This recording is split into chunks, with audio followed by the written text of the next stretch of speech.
Ito ay mensahe na sinulat natin para sa mga anak kong si Blue, si Gray, si Yellow at si Indigo. Mensahe namin ni Mama Gemma nyo. Makinig kayo. Sana sa paglaki nyo mabasa nyo to. Ay, mapanood nyo to. Alam nyo, let's go. Sa ating paglalakbay sa mundong ito, mga mahal kong anak, gusto kong ibahagi sa inyo ang ilang mahalagang aral tungkol sa kabataan at inspirasyon na hatid nito. Una sa lahat, ang pagiging bata ay isang biyaya. Ito ang panahon kung saan tayo ay puno ng sigla at kasiglahan, kung saan ang bawat araw ay parang bagong simula, ngunit puno rin ng mga pagkakataon. Ang bawat hakbang na ating ginagawa ngayon ay nagbubukas ng mga pinto ng kinabukasan.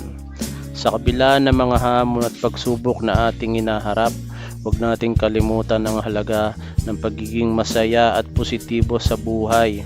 Sa bawat pagkakataon, tayo ay may kakayahan na pumili kung paano natin naharapin ang bawat sitwasyon.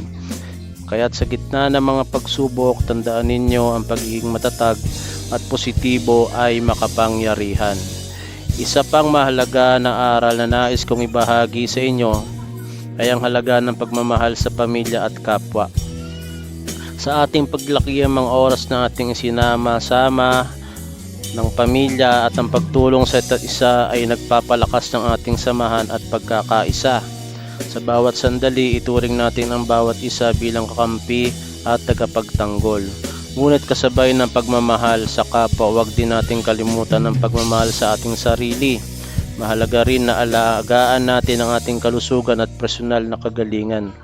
Sa pamamagitan ng pagmamahal sa sarili, mas magiging handa tayo sa mga hamon na darating sa ating buhay.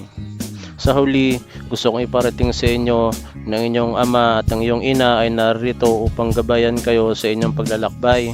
Kasama ko kayo sa bawat hakbang na inyong paglaki at pagunlad. Mahal na mahal namin kayo at naniniwala ako sa inyong kakayahan na abutin ang inyong mga pangarap. Sa bawat umaga, ituring nating regalo ang bawat araw. Sa bawat gabi, magpasalamat tayo sa mga karanasang ating natututunan. Sa bawat pagkakataon, higit nating pag-ibayuhin ang ating pagmamahal sa pamilya, kapwa at sa ating sarili.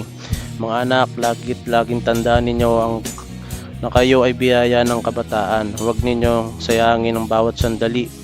Pilitin nyo maging mabuti at maging inspirasyon sa iba. Sa inyong paglalakbay, isa puso ninyo mga aral na ito at tiyakin ninyong bawat araw isang pagkakataon upang magbigay ng kulay at saysay sa inyong buhay. Mahal na mahal namin kayo mga anak. Love you.